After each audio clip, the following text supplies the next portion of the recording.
does an organization really value profit, or does an organization really value people and growing people? And I think that's one thing that TD has done a great job at and always balanced. Like, to be a leader at TD, you've got to grow people and you got to generate business results. But it's always growing people first. Every single individual has a story to tell, and they're great stories that need to be heard.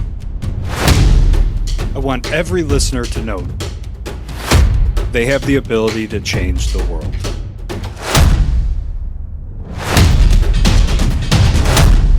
Welcome to the 1720 Podcast. What's up, Mountain Movers? Welcome back to the 1720 Podcast. We hope you had an awesome 4th of July weekend. Had a little bit of a summer hiatus, but we are back in the studio with Matt Terry with TDIndustries. He's an awesome guy, awesome leader in the construction industry, and we had a lot of laughs, a lot of fun pre-recording. And I know we're going to get into your journey and some leadership tactics, but we're also going to have some fun in here. So welcome to the show, Matt. Thanks, Kevin. Appreciate you guys having me on. So I think we start with, I think you had a sales pitch for some hair product. Is that, I don't know if you want to start there or not. Yeah, so definitely big into the hair. Huge hair guy. I'm big into huge hair guy. I love hair. I think everybody should Same. Yeah. So I think Kevin's identified as Wolf on Wall Street hairstyle or something going on. But 7 months into not touching the hair with any scissors or anything, and it's a little bit out of control at the moment. So I disagree. I could dig it. You're going to see a stark difference on our social media from the headshot we got to the podcast recording date photo. Like, you'll be able to see the difference of what 7 months does. You guys are making me blush a little bit.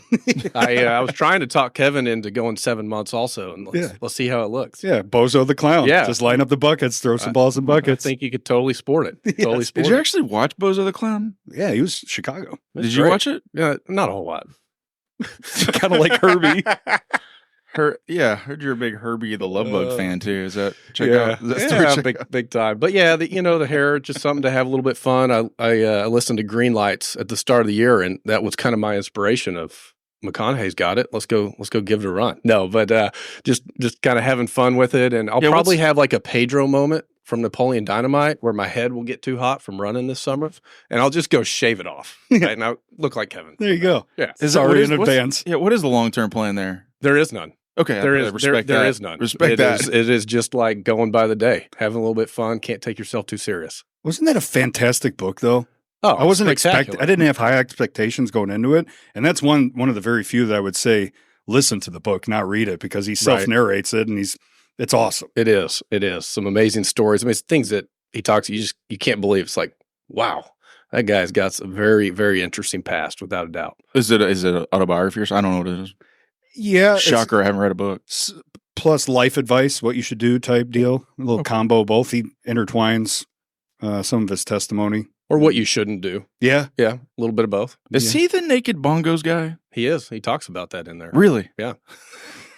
Yeah, it's on the cut scenes for Matt Terry's podcast. He's got the hair. He does the bongos. Right. The whole bit. It's the Wolf of Wall Street, Gavin Newsom, bongos guy. All those things, right? Nailed it. We're off to a great start here. We didn't even let you do, we just went straight to shenanigans. We didn't even let you do the Who's Matt Terry bit. You want to do that? Yeah, let's do it. So we'll cut to it. We'll cut to it. Hey, so welcome to the show. Who's Matt Terry? Yeah, no, absolutely. So not cutting it. Don't cut it. Just roll with it. Dad to two awesome boys, Parker, who's 11, Peyton, who's 9. Sweet. Husband to an amazing wife. I think if they gave perennial, award-winning best mom, best wife in the world, she'd win it every year, Lindsay. And then TD partner for 17 years, which is hard to believe it's been that long. And then advocate for the construction industry. Yeah. Love what we do, love what we get to do, what we get to build, the people we get to impact. And, oftentimes say we're really in the business of building people. We just happen to build buildings in the process. That's right. And that's what brought me to TD and has kept me at TD for 17 years. Yeah, it's the widget in which we achieve that, right? That's right. It's just the widget. And you undersold how much you give back to this industry, and I know we're going to get into that later, but thank you for everything that you do because it does move the needle. And with representing a company like TD, that has a lot of influence in the industry when you step up and lead and volunteer and people follow. So, well, I appreciate you sharing that. And it's, it's been a really neat thing coming into TD. It's been modeled by leaders at TD through the history. The 78 years of TD Industries, we've always had leaders who have modeled the importance and shown the importance of you have to give back to the industry. Yeah. And so it's really just been the opportunity to walk in the footsteps of those leaders. Yeah. It's a great opportunity. You get you don't have to blaze. You do get to blaze your own path, but to see it pre-blazed, if you will, is that a thing? I don't even know what that means. Yeah. But just to see it, okay, I got it. To have a mentor around that instead of having to figure it all out's a great advantage that TD affords all of its. I think you'll call them partners, right? TD, yep. Yeah. TD partners. Yep. Yeah. We're employee owned, and our employees we refer to as partners. That's awesome. Yeah. That's awesome. All right, tell us the story, man. Texas home.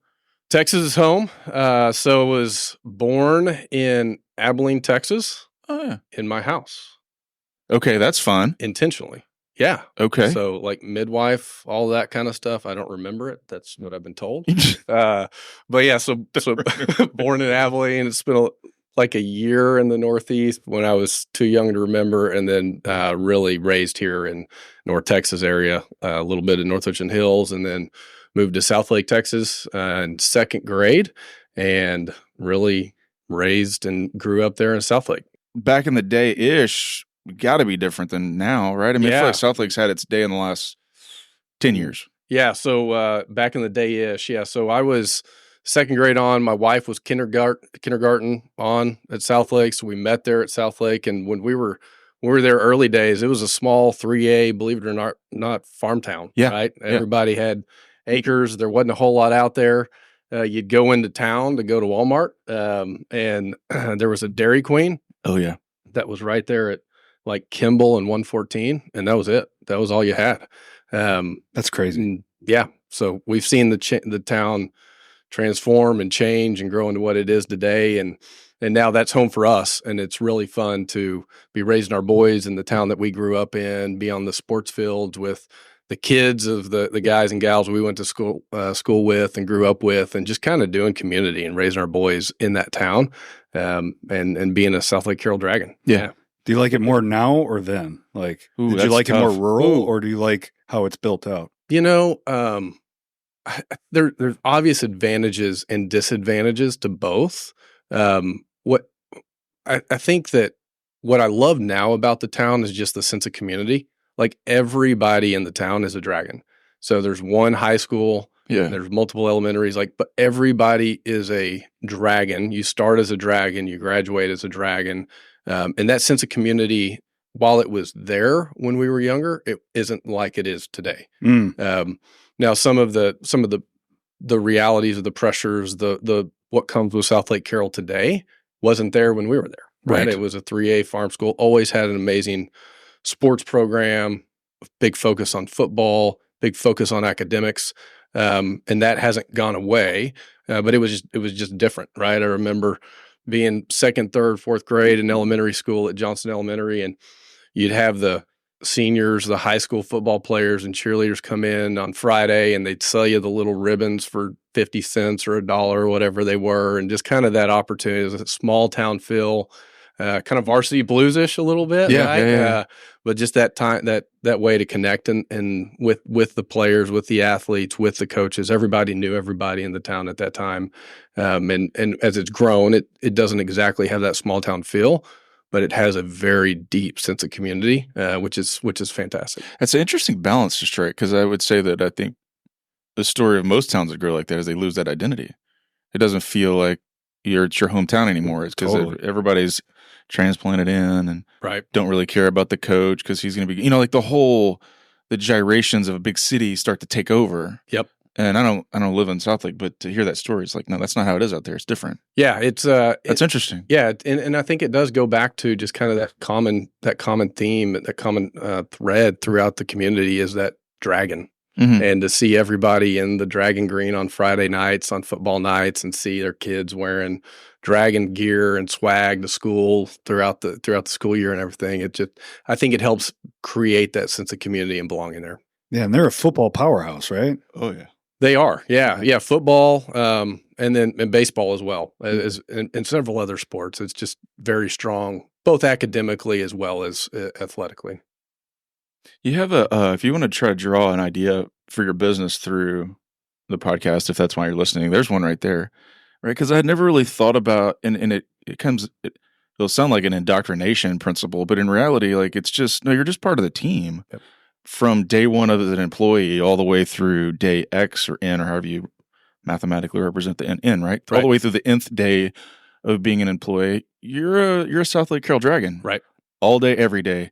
And you can breed that same sense of community and belonging and growth and camaraderie and whatever, corporately starting on day one. Yes, Stuart. Same way. It's super interesting when you think about, to that exact point, when we were in elementary school to middle school to high school at the time, you kind of went from like a squire as your mascot to a knight to a dragon. Okay. And then we had a coach cool. come in who I'll speak to in a little bit of kind of his impact and influence, Coach Todd Dodge, who was very influential in saying, no, we're not going to have knights and squires and dragons. We're going to all be dragons. We're going to all be one, to your point around just that common theme of unity. You're part of the team, right? We wore the big team, little me, shimmels under our pads and all that stuff. And it was all in this kind of like, how do you go create that sense of identity and belonging to go unlock, to use Covey's term, the discretionary effort within that team environment.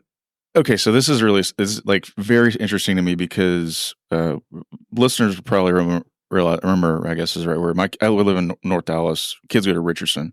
We don't have that sense of camaraderie because the high school, they're Mustangs, but those kids over there, they're the Mohawk, whatever, and they're the this, and our kids are Bowie, and they have different colors, dissimilar. They don't. And then when they hit junior high, it's like, oh, you're a Brentfield kid. And we're Bowie kids. Right. And he's even all the way to high school, it's like the Bowie kids they haven't unlocked that. Yep. What I guess, and I guess it's derivative perhaps of an athletic department, maybe trying to push it down. I don't know, but trying to like mix those metaphors together because it's pushing it down and breaking down those barriers between your divisions or whatever, creating the homogeneous nature of your entity. When you reach the pinnacle, it's like, no, we've always been dragons. Right. That's really cool, man. Yeah. And it's neat because it's cascaded and it goes into the youth sports, right? That aren't even connected with the district, but with the town, everyone is a dragon. So you've got, instead of being the Rangers and the Yankees and the White Sox and the whoever, you're all dragons and you're playing each other at dragons. Sure. And so it's really translated. And again, it's around just that community, back to the original question of the town. There's a lot of similarities to what it was. There's a lot of differences, but just that deep sense of community and belonging is what really, for Lindsay and I, has kind of brought us back. Yeah.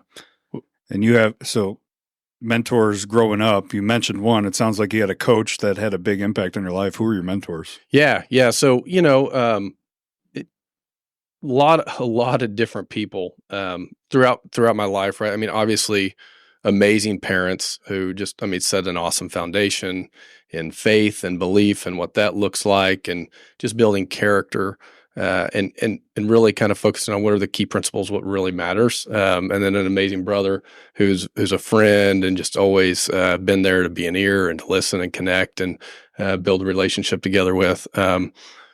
But to one that really like stands out beyond the family side of it is Coach Todd Dodge, who I mentioned previously a little bit. So Dodge came into to South Lake in my kind of end of junior year, going into senior year, and amazing X's and O's coach, brilliant, like rebuilt the offense for the Dragons and really kind of set the Dragons onto a new course and trajectory. And we're talking football with regards to results on the field. Amazing there. But what was even more impactful was the off the field growth and the intentionality of building men, building young men through once a week in the locker room, right? We would go through a new study, whether it was like a study on character and what does character look like and how do you carry that out as a 17-year-old guy who's lost or figuring out, or how do you prioritize things, and integrity and what does that look like, and how do you show up with integrity in the classroom, with integrity in life. And so Dodge was just really good at even more so than building X's and O's of a program, which is what he's known for.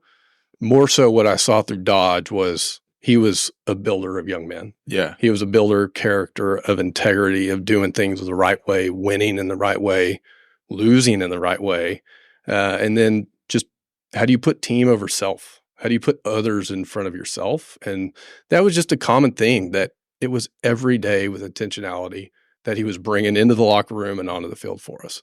And so that's translated in so many different ways throughout my career, throughout being a dad, throughout being a husband, throughout being a friend, right? Like just that, some of those core principles that he was able to, there weren't anything new, right? Back to like growing up in a family, in a household where that was very much part of it. Growing up in the church, that was very much part of it.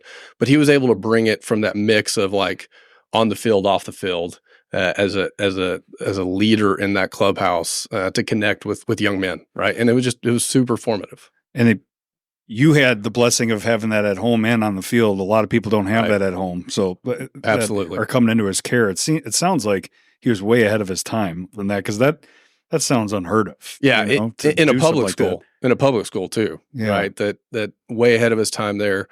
Again, both in the locker room, but then on the field, of bringing a different type of offense onto the field, bringing a different way that you build a program, building the men who are going to be the program, right? What a parallel to our industry, right? Like you're a football coach, but you're going to pour into these young men and try to build their character, and the byproduct be some points on the scoreboard and wins and losses. And the same with our industry. Yeah. We're pouring into people to go build that widget. The widget and the success of that is the byproduct. Right. I think it's lost a lot of times too, because, well, let me come at that at a slightly different angle. Winning sometimes covers that up. Because people from afar, I didn't know any of that. I could have never told you that story. I would just say, oh, South Lake Carroll's, they win a lot. Yep. And so winning seems to mask it. But I think if you invert that paradigm and really think about it, to your point, I'll kind of draw a circle around all of it, is that happens a lot around winning programs, right? I'm a basketball guy, a huge Coach K fan. They won a lot of games, and everybody hates them for it because they're Duke. They hate them because they're perennial winners. But every time you see like a Duke player on talking about something, or a former player, and it struck me a couple weeks ago when the Lakers hired JJ Redick to be their new coach. He's at the press conference, and they're talking about how they asked something about, like, did you talk to Coach K about it? And he said something about how, first of all, don't call me Coach Redick. Did you see it? No, I haven't. Did you see it? So he says, first thing he says, don't call me Coach Redick. There's only one person in my life that's deserved to be called coach, and that's Coach K. Wow. There's only one coach. And I don't know how he does it, but he stays in touch with everybody. And he knew I was interviewing for the job before anybody else did. And he like called me and we talked through it. Redick hasn't played at Duke in 20 years. And yet he's plugged into all of those players because he spent tons of time like building them to be men. Mm-hmm. And the byproduct was banners. And it's the same thing. You forget that Coach K is a good person. He pours into his players. He cares about them. He stays in touch with them.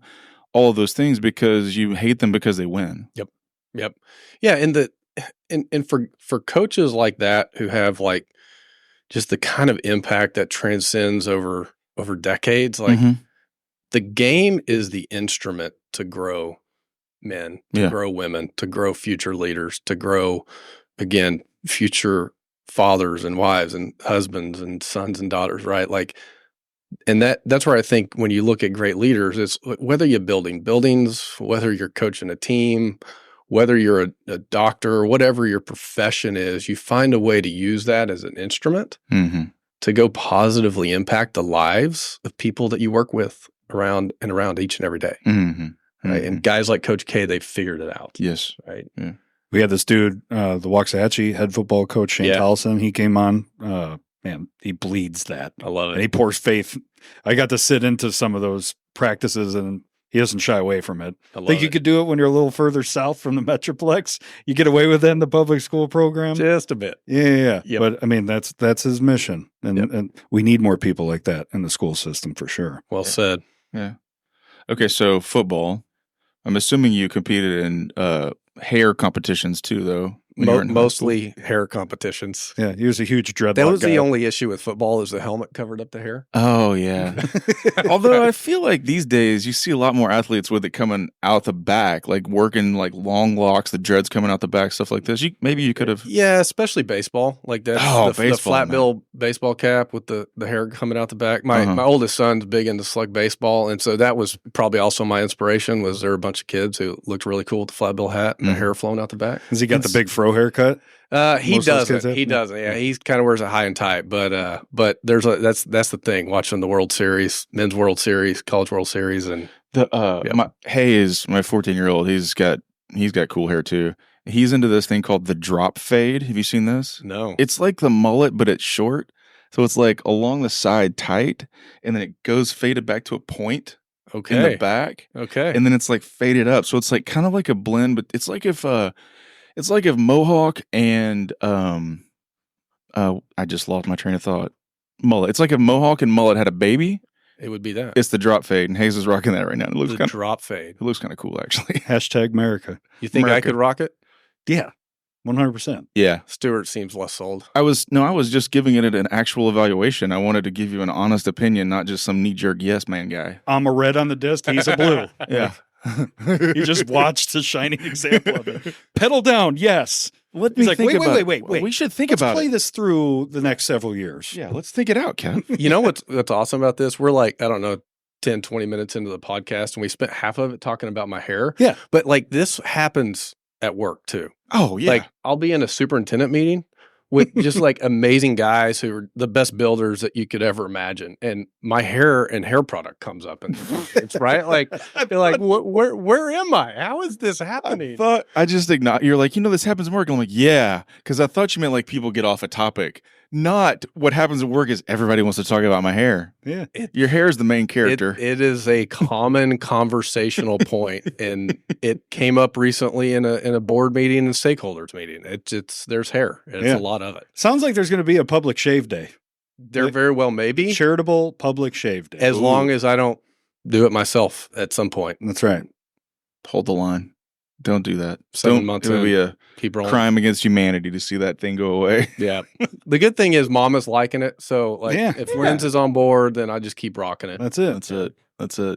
So when you were playing the sports, you're getting mentored, and then you said, man, someday when I make it, I want to be in construction. That's how it went, right? I mean, you nailed it. So back to like kind of his childhood, like there was absolutely a piece of me that there was always this like innate interest in the built environment and construction. I remember in the early 90s growing up, and the neighborhood I lived in was really starting to kind of be developed, and there were several homes that were always being built. And I remember just loving to go walk those houses, intrigued by, okay, what are they framing up? What are these pipes coming out of the ground? Where's that electrical cord go? All of that, right? Just the intrigue and the interest in it, and would just go kill time walking through homes, right? Yeah. And that was like kind of my first memory of just being drawn to it. And then as I got older, kind of how that translated to, or a couple things. One, I would always, I'm not an artistic individual. As an engineering mind, though, like I loved drawing floor plans and from the homes that I walked, and then translating those into new like front elevations and things like that. And in high school? Like middle school, Wow. middle school, high school. And it kind of like translated from going and walking those homes, and then, oh, what about this? What about that? And just kind of that creative side of it. And that translated into, got really into woodworking, building furniture, building different woodworking projects when I was in kind of late middle school all the way through high school. And when, a lot of my buds would be out on the town having a good time, whatever, I'd doing a woodworking project at the house, and just always loved building things, right? Yeah. Always loved building things, working with my hands. Woodworking was kind of my outlet, if you will. And so as you kind of fast forward that, right, this idea of kind of the influences in my life, there was this like deep passion and innate interest in going and building things and seeing a tangible result from what you built with your hands and the ideas that you ideated in your mind around what this could look like. And then you go build it. A lot of the furniture I built, I didn't build off plans. I'd go create my plans and then create my cut lists and then build the furniture accordingly. Mm-hmm. And it was, and then you pair that with this like competitive nature, team environment nature that I grew up in around on the sports field. And then coupled kind of the other thing as I reflect on kind of where I've been is in high school at the age of like starting at 15, I always had a job. So, always was working, always had a job. And one of the things that I loved, and at the time I didn't recognize it, but one of the things my dad was always really, was important to him was like, you need to pay for your own car insurance. You need to go earn money to learn how to work and learn the importance of saving and how to be wise, with finances.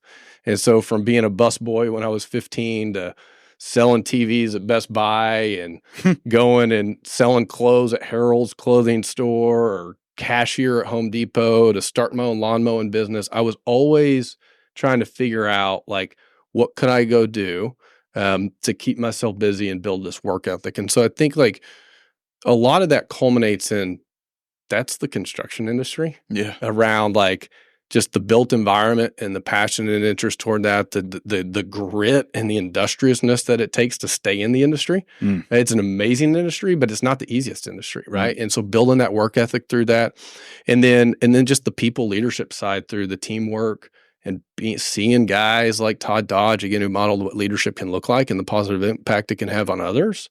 I think that's what kind of drew me there, right? But I didn't find it right away. I went to Texas. My initial desire was to go be an architect. And I applied to architecture school at Texas. Turns out I wasn't smart enough and didn't have a high enough GPA to get into the architecture school, but got into mechanical engineering. I would have thought that would have been the opposite. UT's got an amazing architecture school. And then I think Coach Dodge wrote a really good letter for me to get me into the engineering program. He played quarterback at UT, and so I think that kind of carried some weight for me there a little bit. Heck yeah! But yeah, so got into the engineering school and didn't really know what I was getting into. Right, a lot of math. It turns out, and a lot of the math doesn't have numbers either. Wasn't prepared for that. So hey, wait a minute. Just this math is not there's math. some like squiggly symbols in them and letters and numbers, combination of all of it. But so got into engineering, and it was interesting for me. Like went there. All of the friends that I like roommates, guys I hung out with, gals I hung out with, none of them were engineers. They were the Knies majors. They're all high school coaches now. Like it was business majors. But I had a propensity and interest on the mathematic engineering side of the world. And so I went down that route. And I had interned at Bell Helicopter. And once you get a kind of defense contractor on your resume, there's a lot of career opportunities. So I came out of Texas, graduated with an ME degree, and had a couple different options in front of me, which was such a blessing to have choices and to make a decision. You're coming out what year? It was 05. 05. Okay. Yep. Coming out 05. And so the two that I kind of boiled it down to, one was with L3 Communications out in Greenville, Texas, and it was aerospace design work. The other was with a company called Rock 10 at the time. They've since been acquired. And it was a go get your black belt, and it was a fast track management leadership opportunity. I remember kind of working through that, talking through that with my dad, praying on that, kind of figuring out like, what do I want to do when I grow up? Which is a funny thing to say when you're 22 or whatever, when you graduate, right? You got a lot of time to figure that out. But I was pulled to L3 because it was like, I just put 4 years into getting an engineering degree. I got to go try my hand at engineering. Yeah. I ultimately saw and felt like my calling was going to be more into leadership and people specifically. And while Rock 10 offered that more so, it was like, man, I just went 4 years through this program. I got to go try it. And so, and I'm so glad that I did. Totally. Because through that 2.5 year experience, whatever it was at L3, like it validated my gut that I need to be with people. And it also, what I found as I was with that organization and specifically with the people that I worked with at L3 was they had this like crazy passion and interest for airplanes. Like we would be out like playing ultimate frisbee. That was the thing that we all did there in Greenville. Playing ultimate frisbee after work with everybody there or whatever. And like an airplane would fly over and they would be able to tell me everything about the airplane, like who made it, when it was put into commission, how long it's been flying, all that kind of stuff. Right. And I looked at it, I'm like, it's got a fuselage, which I didn't know what that word was until I started at L3, and it's got wings and a vertical stabilizer, right? Like it wasn't my passion. It wasn't my interest, right? But I was able to do it, but it wasn't something that like fueled me and gave me energy in a way that was like, man, this is where I see my career going. And I'd read a book, and it's my favorite book on leadership, and it's really kind of resonated with me. And it was John Wooden, one of the most winningest collegiate basketball coaches of all times. And Wooden's got this success pyramid, and I'm sure you've seen it, or if you haven't, I'd recommend listeners to go check it out. But in there, right, he talks about, he's got his success pyramid, and they're like the traits and characteristics that you need to go be successful, right? And the two cornerstones are you have to have an industriousness about you, and you have to have an enthusiasm for what you do. Enthusiasm for what you do, for me, I convert to like a love and passion for it. It gives you fuel, it gives you energy, right? Yeah. And as I spoke of earlier, like my background was the built environment, was building things and building people. And I was like, that's what I need to go do. Like right now, I'm sitting in front of a computer 8 to 10 hours a day, designing airplane parts, just not my gig. You right? get to check it off the list, though. Got to check it off the list, got to meet some great people, got to really kind of validate for my journey, like what do I want to do, right? And so I, from there, started talking to my father-in-law about that, and as kind of what do I want to do? What does my career look like? What are my passions? And we're just talking with Tim about that, and he connected me with a guy named Dave Cunningham, who was with Granite Properties, big customer of TD, and just said, hey, Tim and Dave were longtime family friends. And it's like, hey, just go meet with Dave. Like, just go talk to him about what you like doing, what your interests are. And so we sat on his back patio one day and just kind of talked about it. And it became apparent to him. He's like, I've got the perfect company I need to introduce you to. Dude, that's because awesome. We talked a lot about like desire to be with people. I sat in front of a computer screen all day long. My desire of woodworking and working with my hands and building and impacting, the tangible built environment. And immediately he's like, I need to introduce you to a guy named Steve Clay, TDIndustries. And so sat down with Steve Clay, kind of through some conversations, got connected with Tim McNew and Aaron Rice over at TDIndustries, and met with them, and kind of through that journey, came to TD, right? It became apparent of as TDIndustries, little bit about TD. So founded in 1946, longtime company, premier mechanical construction building services company in the Southwest.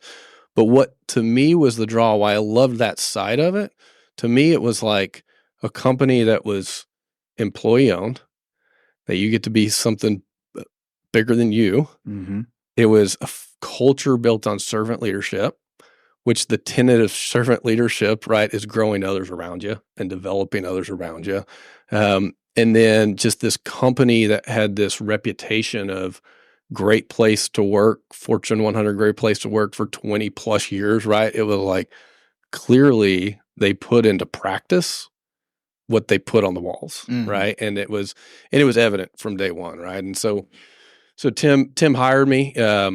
He always told me that really the reason he hired me was every self-respecting Aggie had to have a Longhorn working for him, and so that was kind of my foray from college into the working environment, and ultimately landing at TD, where I've been 17 years now.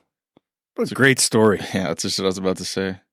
The folks along the way to lean in and shepherd the journey and be willing to talk and listen and make connections and all that sort of stuff. Yep. Maybe you make your way there eventually on your own anyway, but having folks to listen and mentor and guide and yep.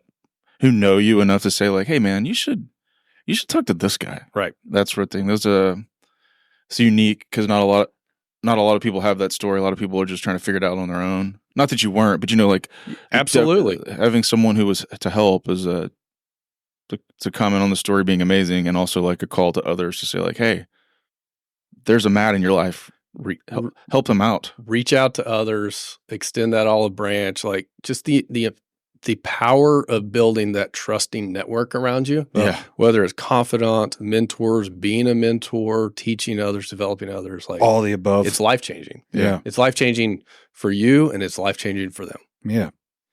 It's one of the many reasons this podcast journey has been a blessing is like, we identify someone like Matt Terry's freaking awesome. Let's talk to him about coming on the podcast, and we get to dissect why you're awesome, and it takes an army, right? There's been many people to shape and form you, including your faith to who you are today. But now I get it. Yeah. The story gives me the DNA that makes you so special, which is super cool.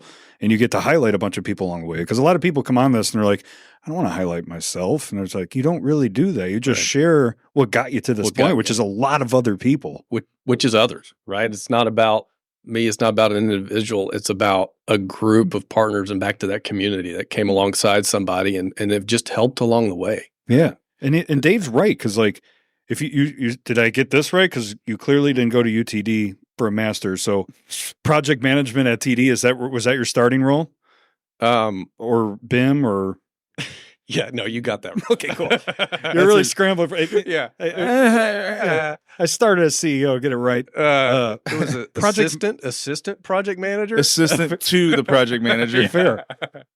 It's the perfect combination. Like you explained project management when you were talking about your woodworking, right? Like procuring materials, do a takeoff, a cut list, that's the project life cycle. So like talk about something that was teeing you up for project management. Plus with mechanical systems, I bet there's a taste of math in that and some calcs. And again, it was letters.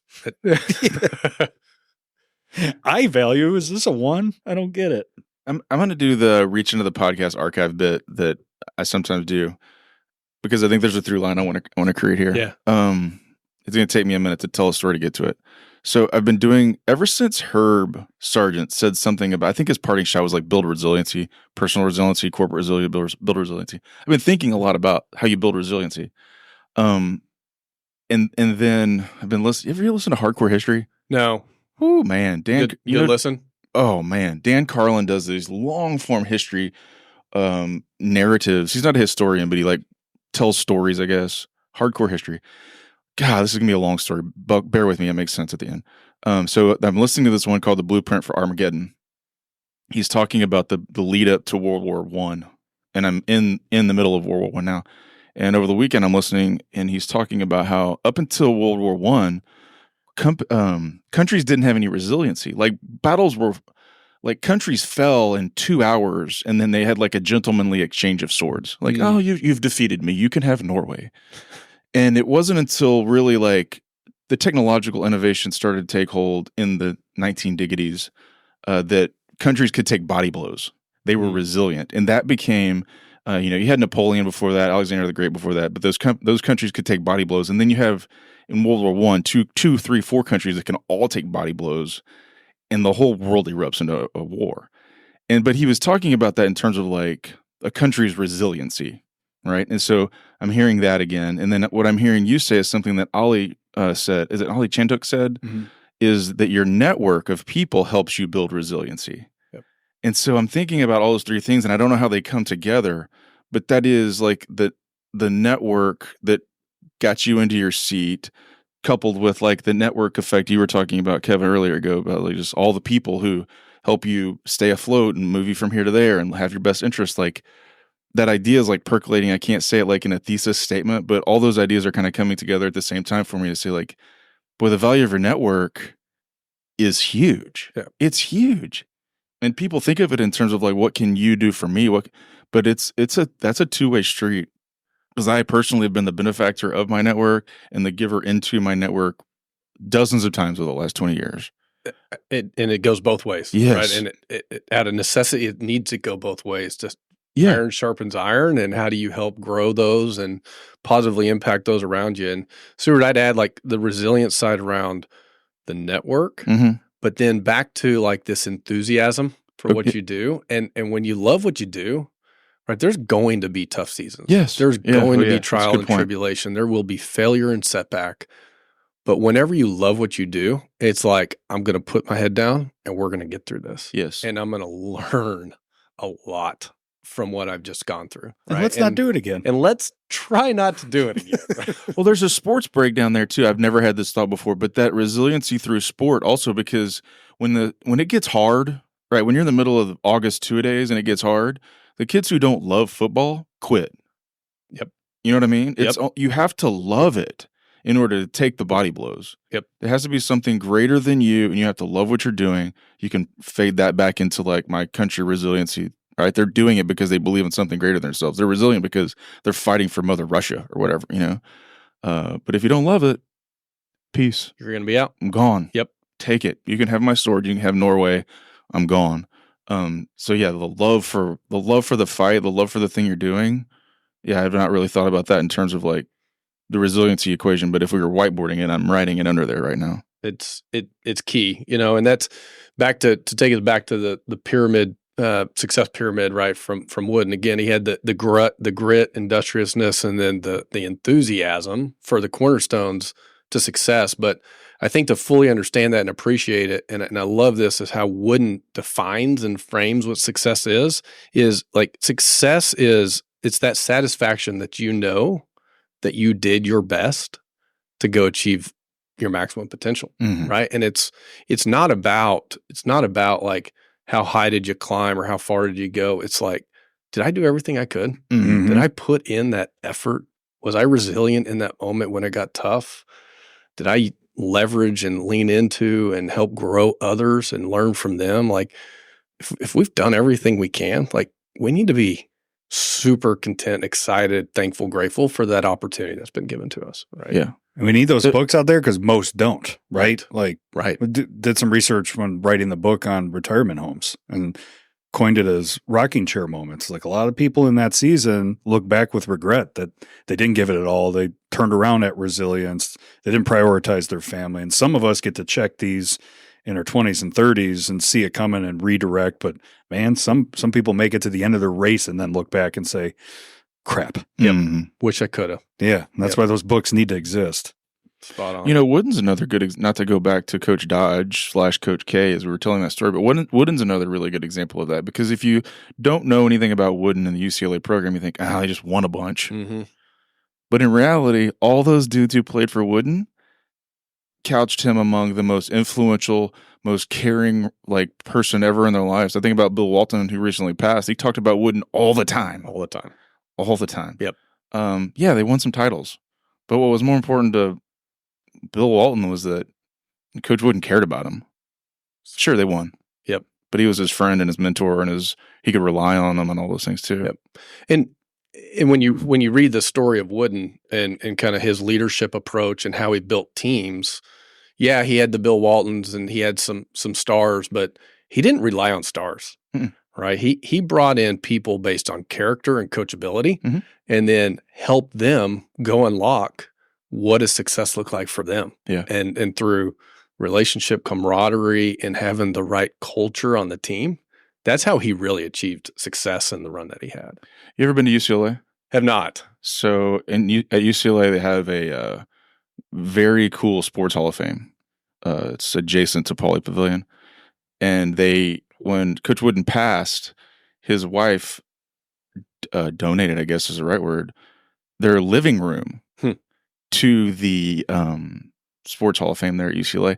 So when you walk through, it's glassed off, but it's like the living room where Wooden spent his last years, and it's my own personal ADD, OCD hell, but just stacked with books and everything, you know. And they said like people would come and visit him there. They'd come to his little like humble living room just to spend time with him after he retired in his latter years. Kind of again speaking to like the character of the man, but the point I really was trying to make is like he didn't live a fancy life. Right. He didn't care about all that stuff. He cared about you and what you were doing and making sure you maximize your potential as a human on and off the floor. Right. More than a fancy leather lazy boy. Right. You know. Yep. And so that book is called Success Pyramid. I don't think I've read it. It's just John Wooden on leadership. Oh, okay. Yep. And then the Success Pyramid is kind of the illustration that he speaks to of the leadership approach. Gonna get it. Check. All right, that's a wrap. We talked about basketball a lot today. Yeah. I feel like we hit the hair and basketball. Victory. See ya. Hair and basketball. See ya. It's 2 pillars of the podcast.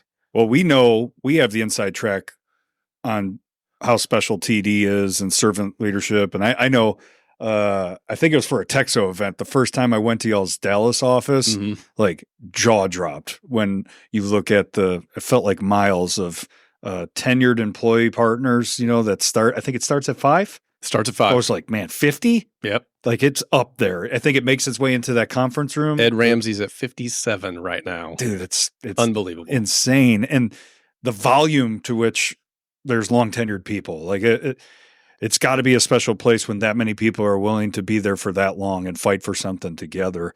And so it's like, man, it's another chapter in your book of being at the right place with the right people and getting poured into. So like it continues your trajectory as you start your TD career, I'm assuming.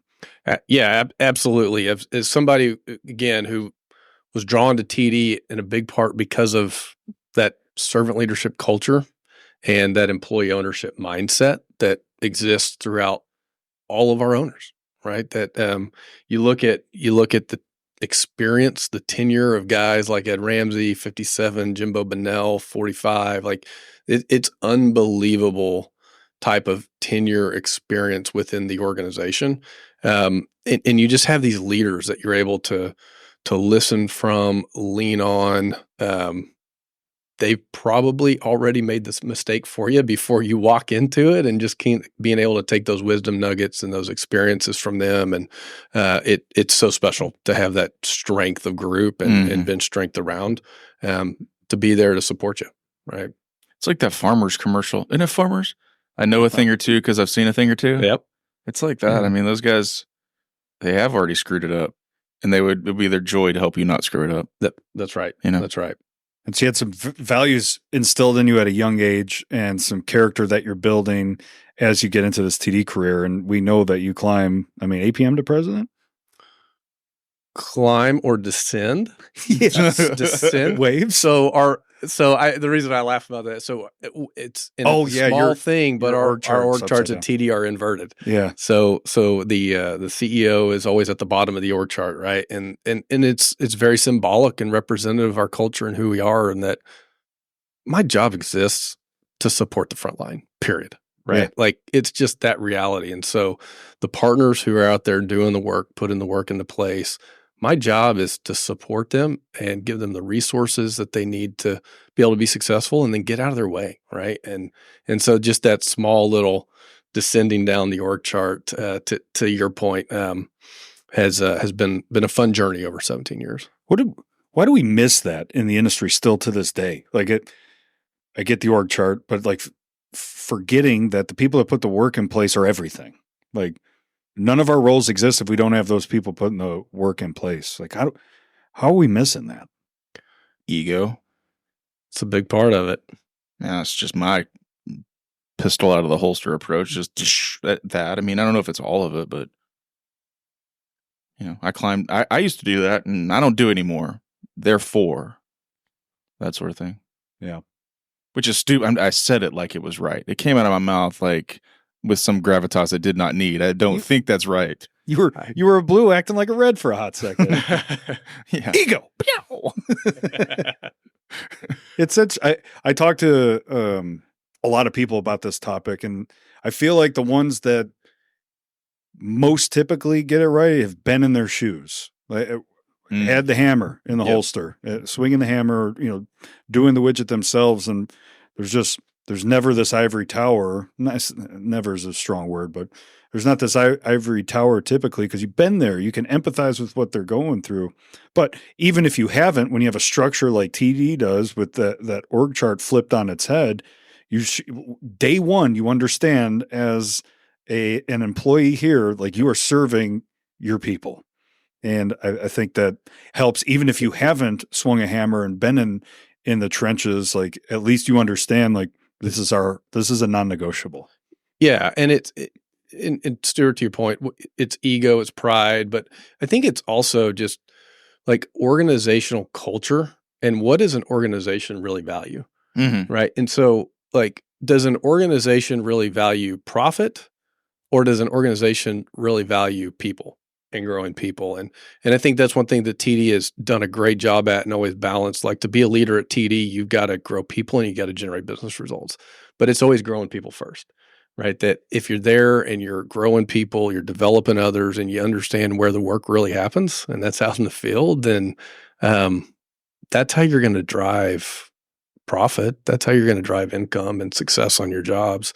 It's not from sitting in a boardroom. It's not from sitting in meetings and pontificating on what we could do or what's the best way to streamline the process. It's out in the field where the work really happens. Yeah. What are some tactics, without giving away secret sauce, that you do pour into those frontline people?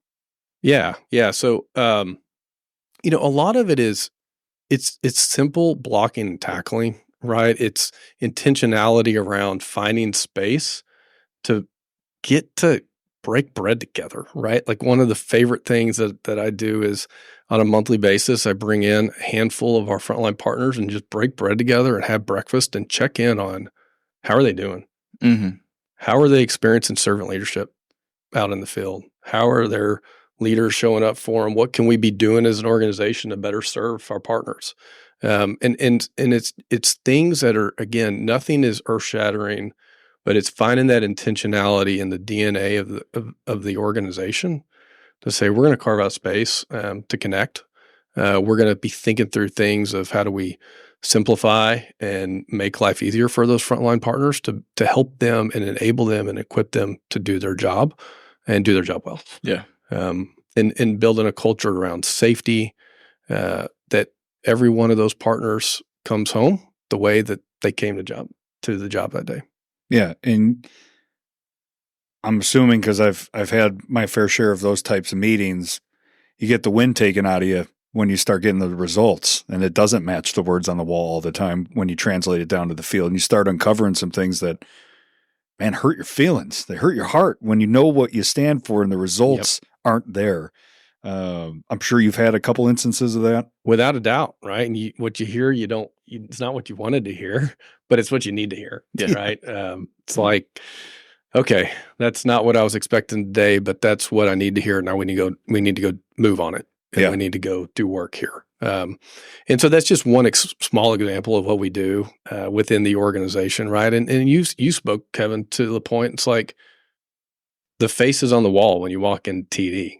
It's about celebrating careers. It's in our mission. It's why we exist. But it's whether your career is in the trade or whether your career is in a project management role or an estimator, whatever it is, that career, your role, your impact is as impactful to the organization as anybody else.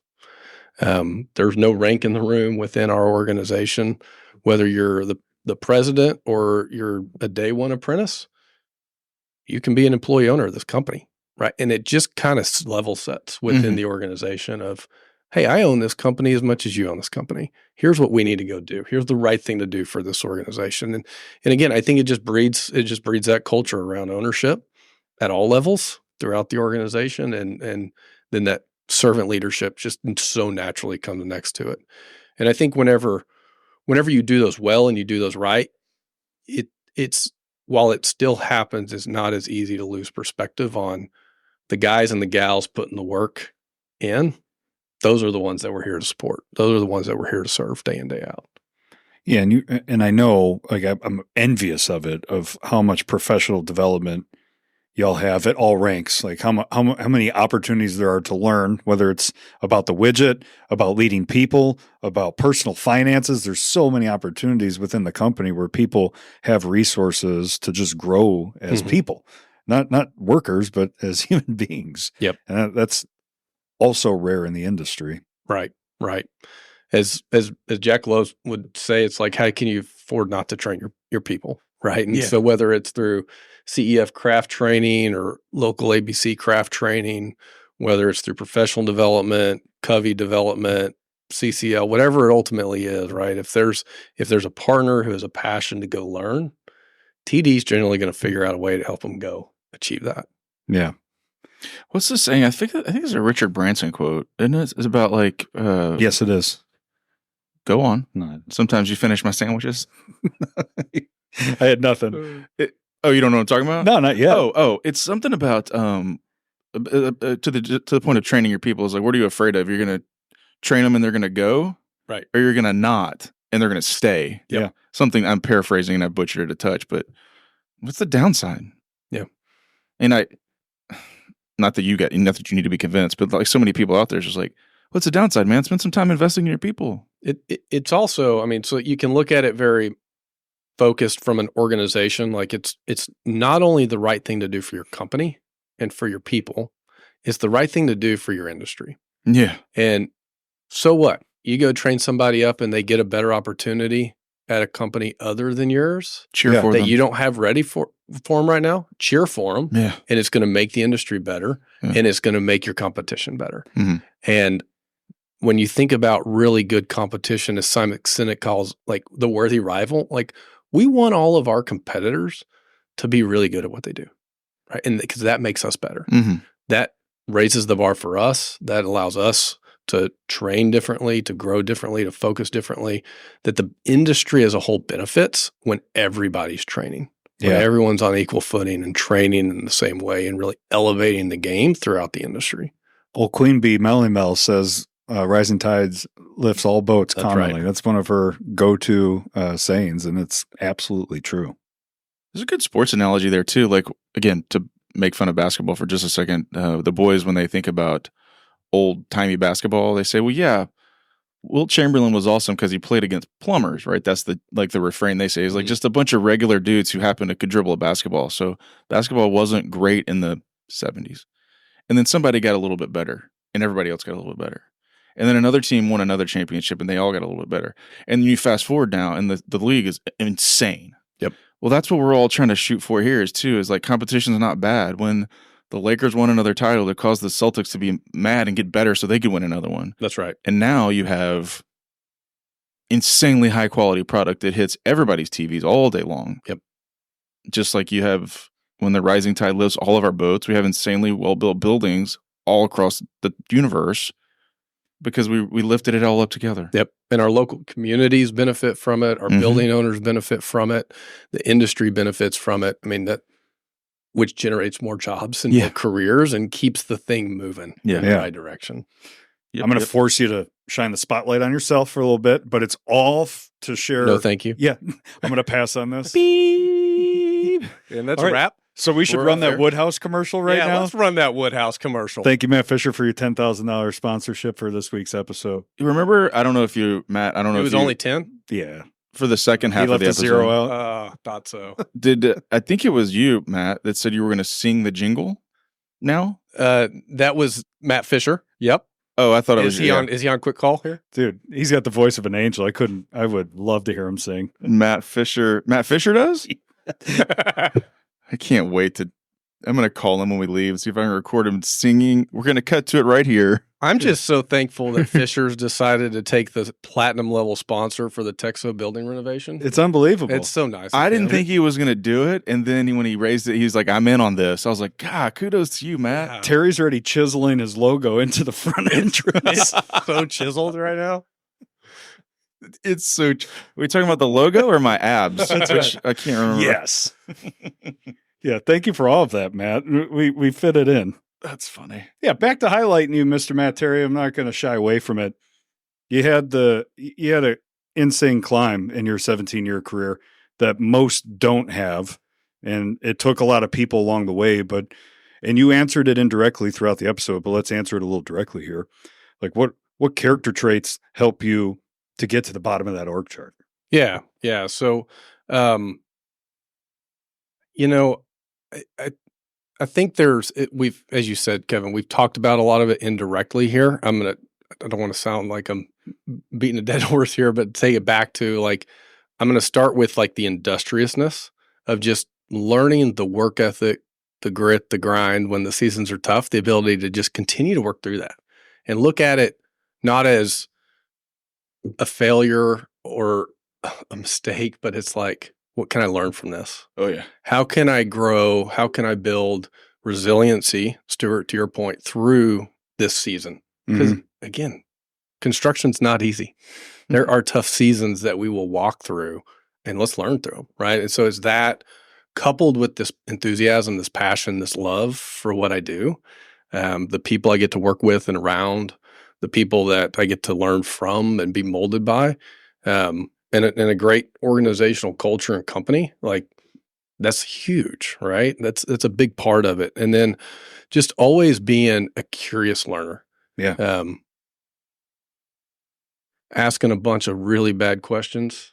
I would like to just say early in my career, but I think I continue to do so, right? But just being that curious learner. I once had a leader when I started at TD that told me I had 7 years to be a dumbass. Ask as many questions as I can, right? And then after about a year, he said, "You've got 2 years. We're going from 7 to 2. We're accelerating your program. Yeah, enough of your dumbassery. Yeah. Like we've had a sufficient never quantity. expected you could be that big of a dumbass." And then being, the last I would say, we talked a lot about network, but being just relationship builder, right? Whether it's inside the walls of the organization, outside the walls of the organization, whether it's with customers, industry partners, strategic vendor suppliers, you name it. It's like, just how can you connect and relate and find common ground, whether it's growing out your hair to be stupid, to find a common thing to laugh about or whatever, right? It's like, how do you be relatable and build a relationship, and ultimately build a culture of trust through that, right? Ooh, I like that, culture of trust. I don't know if that just rolled off the tongue or you say that often, but culture of trust is great. It's a big part, again, back to TD. It's a big part of our core values of build and maintain trusting relationships, and just that culture of trust that has to exist if you're going to move fast. Yeah. Right. And yeah, those are two good ideas coupled together. Because the thought that shot through my mind was, as long as we have a culture of trust, I can say something that's a little difficult so that we can keep moving. That's right. If not, I'm like, well, should I say something? Should I tell him that his TPS reports aren't oriented right? Or, oh, no, that's fine. Yeah, right. And I say something and you're mad, and then we got to fix it, as opposed to culture. But, hey, dude, landscape, not portrait. You're like, oh, sorry. Yep. We keep clicking, right? Yep. Yeah. We had a phrase we used quite a bit, not as much now, but within the walls called PUD, passionately unfiltered debate, right? Like we want you have a voice at the table, and in your voice, hopefully your mind, your thoughts, your thinking is different than where everyone else is at. Yeah. And that's why you're at the table, to go share that. And let's put it on the table. Let's talk about it so that we can get to the right answer. Yeah. Not my answer, your answer, but the right answer. Love it. And you can't have PUD without trust. You can try to force it, but it's synthetic and it's not real, right? And so, but when you have that trust, that culture of trust, the speed of trust, like, you can have the right conversations quickly and get to a much better decision. Yeah. Love that. It's the beauty of whiteboarding. Just bring an idea into a meeting. Oh, here it is. Not a great one. Yep. What do y'all think? And then, like, you leave after an hour and a half, and it's made it 7 layers from here. Like, we got a plan. This is going to be awesome. Yep. But it might have started with a crap idea. And it's just like, what if he did this? And then there's 7 what ifs later. And that's the beauty of whiteboarding. But it also takes the vulnerability and humility to be able to say, not a great idea, but here's what I'm thinking. Right. Yeah. And not getting so like rooted in on, well, this is my idea, my way or the highway. It's like recognizing, every single person at this table is going to think differently, more creatively, more brilliantly than me. And let's go make it a better outcome. Yeah. And I think when in our position, we have to lead off. If we're bringing the idea to the table, we have to lead off. This isn't great. This isn't it. It's not solved. It's half baked. Yeah. This is bad. Let's make it great through y'all, because you're smarter. Like, spot on. Because if you don't, you're going to get a lot of nodding heads if you're the leader and you bring in an idea, because who wants to counter you? Like, right. Like, there's a few places where it's safe, maybe in the PUD environment. I know DPR does it. Call BS. I think Demo Company does it. Call BS is a core value. I love that. Like, just, it doesn't matter who it comes from. Just, we're trying to be better. Yep. Let's just make it better. So are there, before we spin out of the TD journey, anything we didn't cover, or I'd love to hear a story about a person impacted, like an employee owner where it's like a shining memory or moment from your journey? Has anybody come to mind or any story come to mind? Yeah. So, so a couple things. I may cut it a couple different ways, like from a kind of mentor question of like customers out there. There's some names that specifically come to mind when I think about like who has had, and there's many out there, but who have been influential and in the right spot at the right time. A guy named Mike Crayball, I was working with, senior PM with AUI, kind of right when I was cutting my teeth as a PM, right? And he was the guy that really helped me understand and learn the importance of building true relationship with your customer, and not relationship in the boardroom or in the job site trailer, but like relationship to help learn from one another, learn perspective from one another, and be coached and mentored by guys like that, right? And so I remember a story where Mike needed to take his car to the auto mechanic, and I was like, Mike, I'll meet you there. I got an extra car.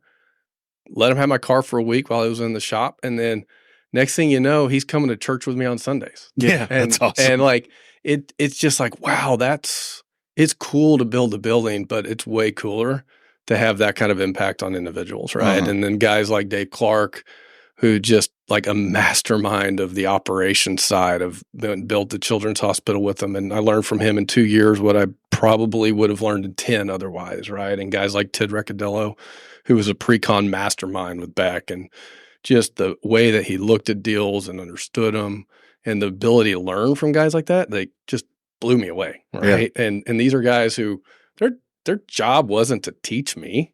My job was to be the expert, right? And I was learning from them more than they were getting from me, right? Yeah. And so it's just kind of finding those relationships, and at the same time, again, I think that everybody's benefiting through that. And then when I look inside TD, there's so many different people have impacted my journey here at TDIndustries. Some of them have been on the technical side. Some of them have been on the people leadership side. Some have been on the operations business side of it all, right? And so many, so I'll walk through a couple of them, but I just got to say, like, there's so many other leaders and peers and team members that, like, every single person I've interacted with over the last 17 years has somehow, some way kind of formed my story and my journey and my career. But the first one that comes to mind was Tim McNew, right? He was the guy who said every Aggie, self-respecting Ag, had to have a Longhorn working for him, right? And he brought me into the organization, and just super grateful, thankful for that. But Tim has a great way to think about things creatively, brilliantly, outside the box, much different from someone like myself as an engineer-minded individual. But most importantly was this, like, he is super customer-focused.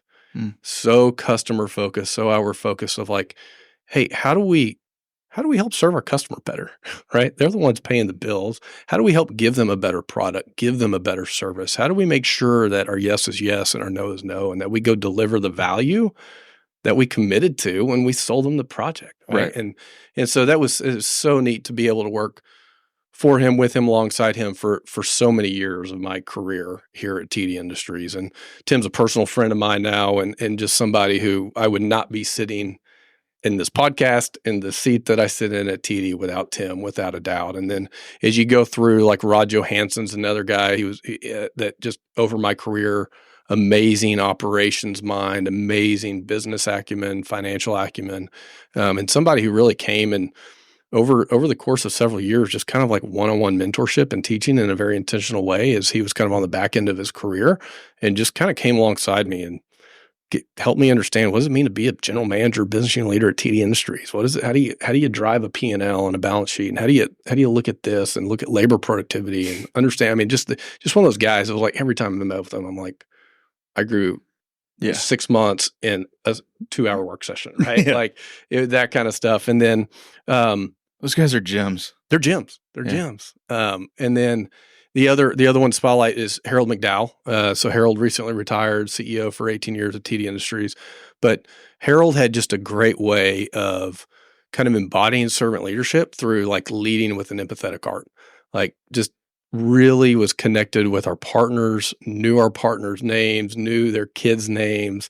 I'll never forget, I got a book from him when Parker was born, right? And it was just like The Little Train That Could, and had a super nice personalized note. And I'm like, there's 2,500 people at this company. Yeah. Yeah. How does he know my kid's being born, and then takes the time to get a book and write a thoughtful note in it, right? And so just different people in different ways. And then I look at like field leaders like David Hollowell and Gary Barr and Jimbo Bennell that are like, you can put anything in front of those guys and they can build it for you, period. Like there's nothing those guys can't build. And it just blows me away, right? And they'll never be able to build like those guys can build or plan like they build. But the ability to just be around them and soak in and absorb, right, has been really neat and special. And so there's, again, I could go on and on and on, but there's many more that would come to mind as if we had another couple hours. But so those are some that have just kind of come in an amazing way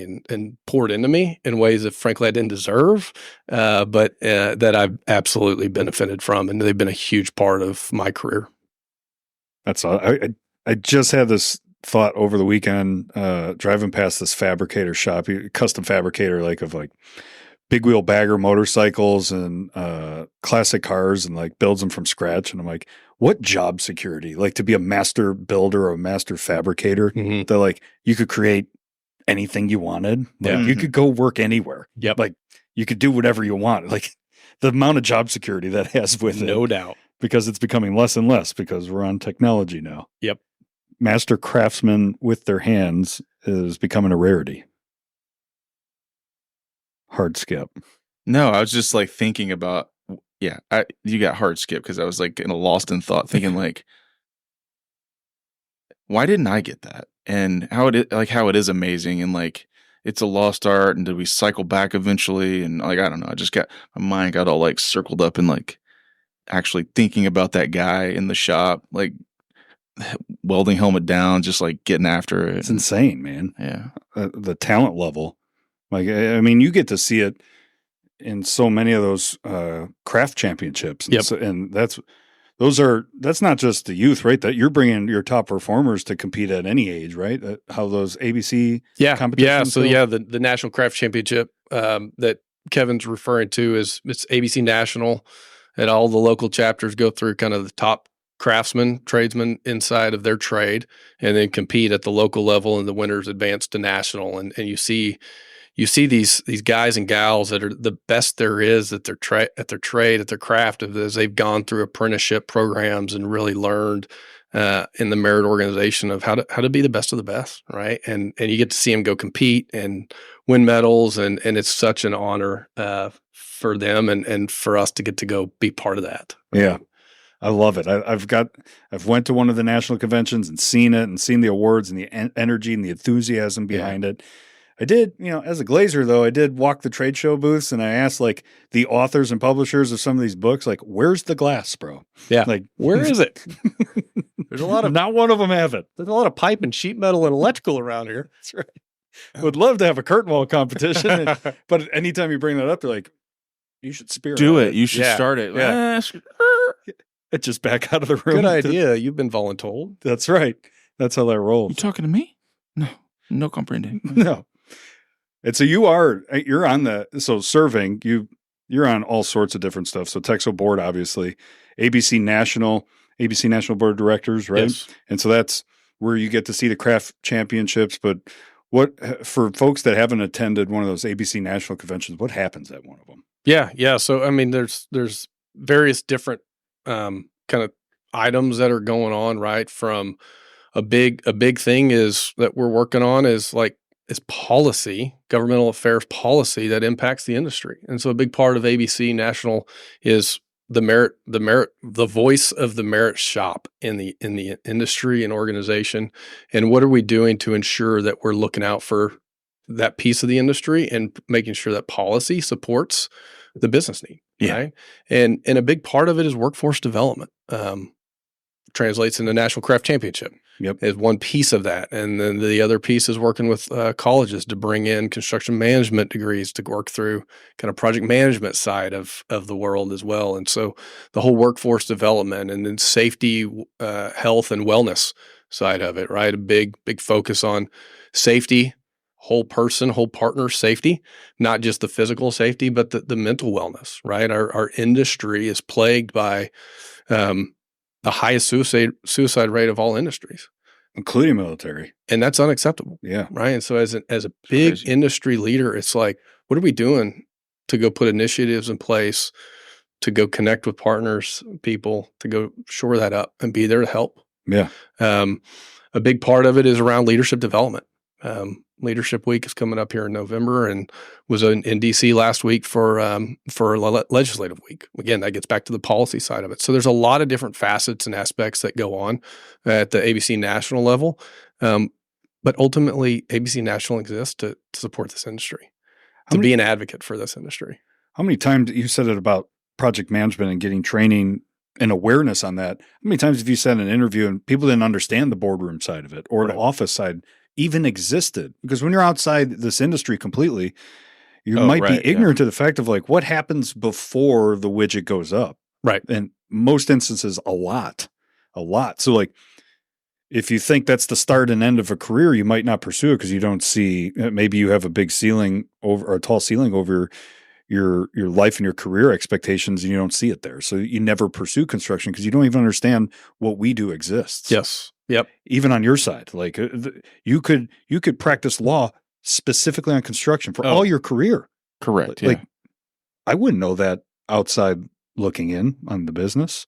Yeah, there's lots of tangent pieces to the construction business nobody thinks about. 100%. Marketing, accounting, all those other back office things that are construction necessary that aren't widget installation, so to speak. Spot on.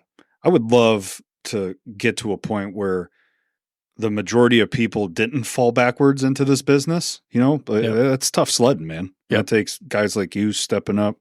Any leader that's listening, it takes you.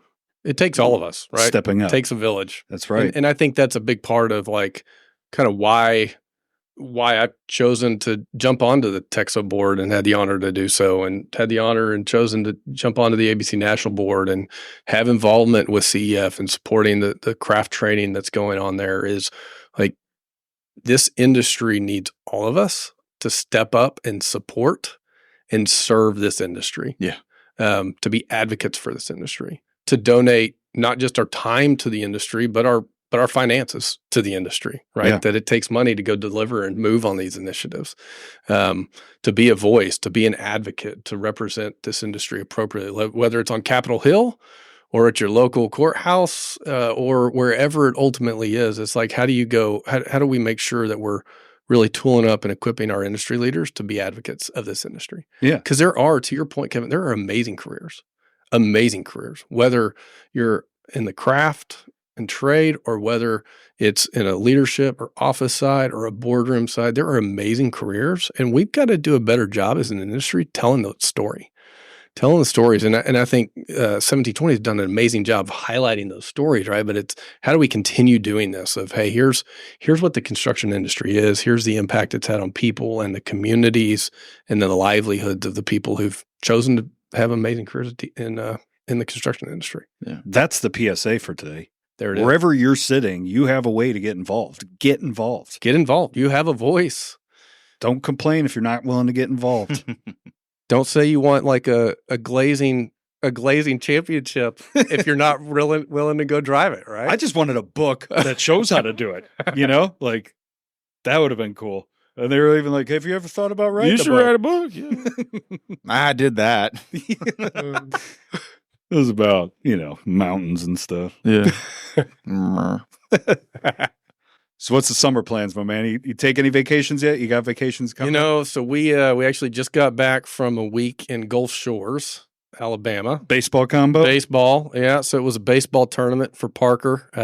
He's our older one, and he had him and the team were out there, had a great time last week, and Came home with a little bit with ring, which was fun. Let's go. Some nice icing on it, but no, that was great. We were out there with some great families and friends, and just kind of enjoying the beach and enjoying the baseball fields. So the other one we got is every year we go out to 30A area, Florida area, with 4 really good family friends. It's kind of like my best friend from elementary school, my best friend from college, and then another amazing guy who I've gotten to know super well, actually through our wives met first. And so the 8 of us road trip out there with our 13 crazy kids.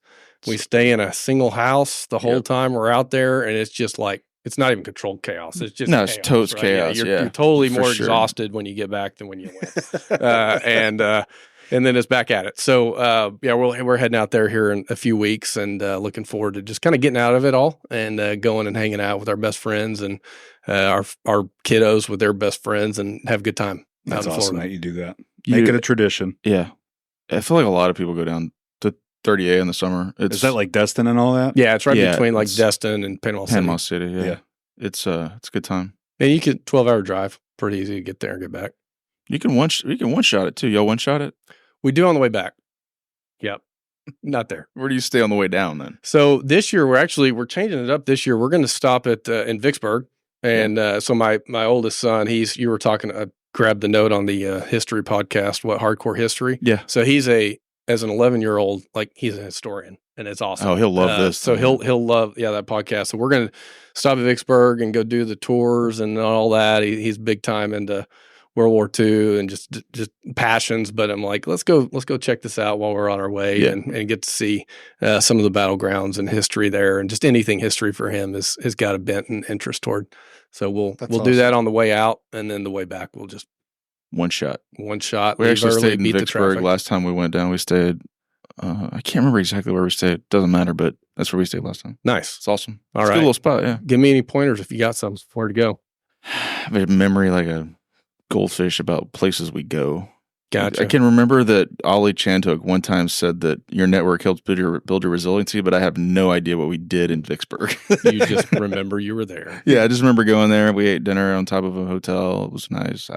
Nice. Yeah, cool. We did that USS Alabama last year in Mobile. Yeah, it's cool. Yeah, it was awesome. It's a cool spot. Did the submarine and looked at all the planes. It was a highlight. It's a good time. Good time.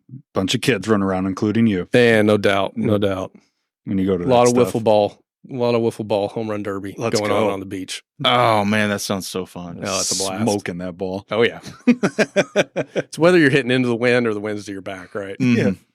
Yeah, I can see the wiffle ball. You feel like you just cracked it, and then it just goes like, like in front of you. Like, I feel like I got a hold of that. Still stretching a double out of that behind me. Yeah. That's so funny. How do we end this thing, man? One big thing. Yeah. We're there. Are we there? You got one? I think there's a lot of themes, a lot of things that I could throw on here, but as I was asked a question to kind of think through, I think it's really my call out here is just follow your passion. Like that's been my journey is I found what I loved and I just ran at it, right? It's like find your passion, find what gives you energy and just go run toward it, right? And don't look back. And when you do that, back to Wooden's definition of success, you'll find success in what you do. So follow your passion, find what you love, find what gives you energy, and just go run at it. So, boom. All the basketball talk today just makes my heart so full and warm.